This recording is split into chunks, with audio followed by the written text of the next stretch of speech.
प्रिय विद्यार्थियों, आज हम कौटिल्य के दंड व्यवस्था और कर व्यवस्था के बारे में विस्तृत रूप से चर्चा करेंगे।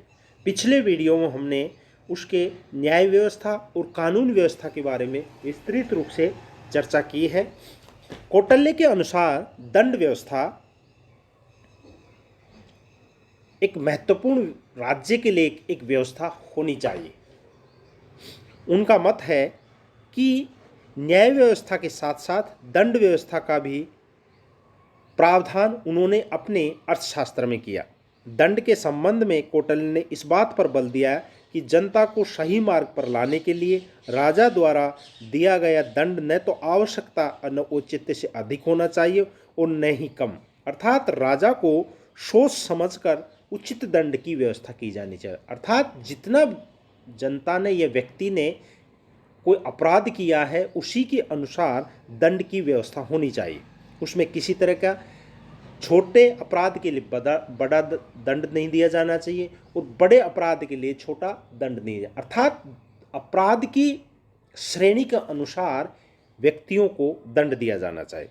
दंड के संबंध में कौटिल्य समानता के सिद्धांत को नहीं मानते। इस संबंध में उनके द्वारा महिलाओं और बालकों की निर्बल स्थिति को ध्यान में रखते हुए उनके लिए अपेक्षाकृत कम दंड की व्यवस्था की गई। इस संबंध में वर्ण व्यवस्था के आधार पर भी भेद किया गया। कौटिल्य का विचार है दंड अपराध के अनुकूल होना चाहिए। दंड वर्ण, लिंग और अवस्था और अपराध की परिस्थितियों को समुचित ज्ञान करके दिया जाना चाहिए। उसने अपराधियों के लिए 3 प्रकार की दंड की व्यवस्था की है: शारीरिक दंड, आर्थिक दंड और कारागृह।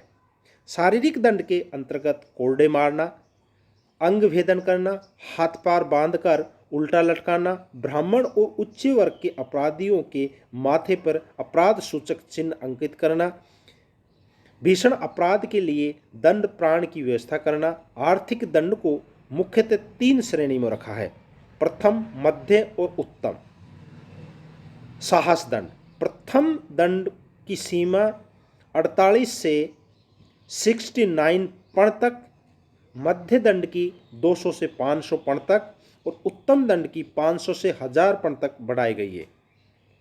इसके अतिरिक्त विविध छोटे छोटे अपराधों के लिए अलग अलग राशि के अर्थदंडों का विधान यंत्र किया गया है। उनके कारागृहों के समुचित व्यवस्था करने पर भी बल दिया है। इस प्रकार कौटिल्य के द्वारा कठोर दंड की व्यवस्था की गई है। विशेषतः शारीरिक दंड के रूप में अंगभेदन, कोड़े लगाना, उल्टे लटकाना आदि के दंड अमानुषिक प्रकृति के लगते हैं, किंतु इस बात से इनकार नहीं किया जा सकता कि प्राचीन भारत में दंड की ये विधियां प्रचलित थी और प्राचीन भारत के अन्य आचार्यों ने भी कठोर दंड का समर्थन किया है। अतः यही कहना होगा कि दंड व्यवस्था में कौटिल्य आदर्शवाद की अपेक्षा व्यवहारिक अधिक थे।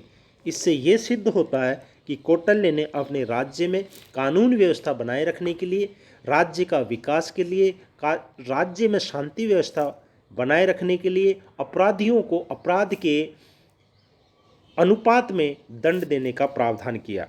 उनका मत है कि राज्य में व्यवस्था बनाने के लिए उचित दंड दिया जाना चाहिए।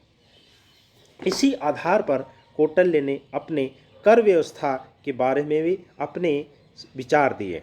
कौटिल्य के अनुसार आय प्राप्ति का प्रमुख साधन कर व्यवस्था है। कर व्यवस्था ऐसी होनी चाहिए कि राज्य में व्यापार उद्योग अधिकाधिक फले और फूले।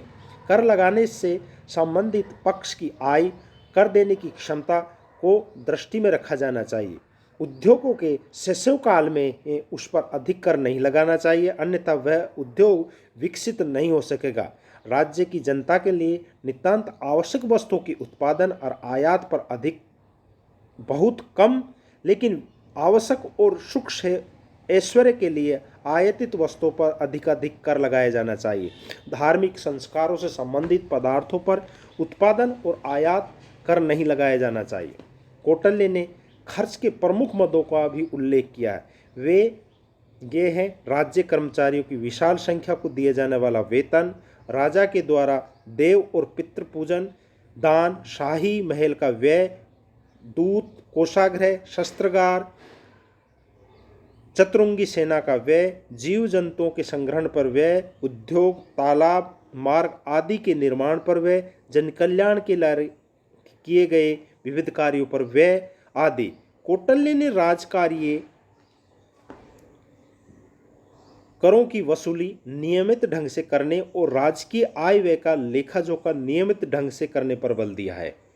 कौटिल्य ने वित्तीय लेख की व्यवस्था का भी विवेचन किया है। इस प्रकार कौटिल्य के अर्थशास्त्र में वर्णित वित्तीय व्यवस्था भी इतनी व्यापक और यथार्थवादी है जितनी प्रशासनिक व्यवस्था है। इस आधार पर हम कह सकते हैं कि कौटिल्य ने अपने राज्य के जो प्रमुख अंग माने थे उसमें कोष को भी एक महत्वपूर्ण माना था। उनका मत है कोष वृद्धि के साधनों को अपनाते हुए राजा मनमाने ढंग से जनता का शोषण न करे। इस आधार पर हम कह सकते हैं कि कौटिल्य की अर्थनीति के प्रमुख 3 सिद्धांत हैं। राज्य के अत्यंत महत्वपूर्ण उद्योगों पर शासन का प्रत्यक्ष स्वामित्व होना चाहिए। दूसरा है अन्य उद्योगों पर जनता का निजी स्वामित्व बनाए रखना चाहिए। तीसरा है व्यक्ति द्वारा व्यक्ति के शोषण को रोकने के लिए राज्य में अर्थ का उत्पादन, वितरण और उपभोग पर राज्य का नियंत्रण होना चाहिए। इस आधार पर हम कह सकते हैं कि कौटिल्य ने अर्थशास्त्र के बारे में, अर्थशास्त्र में जो कर व्यवस्था और दंड व्यवस्था के बारे में स्पष्ट रूप से उल्लेख किया है और विस्तृत रूप से उल्लेख किया है। और ये सबका एक ही मेन उद्देश्य था कि राज्य की व्यवस्था रख सके, राज्य में सभी जनता कुशलपूर्वक रह सके और राज्य विकास की ओर बढ़ सके। जय हिंद, जय भारत।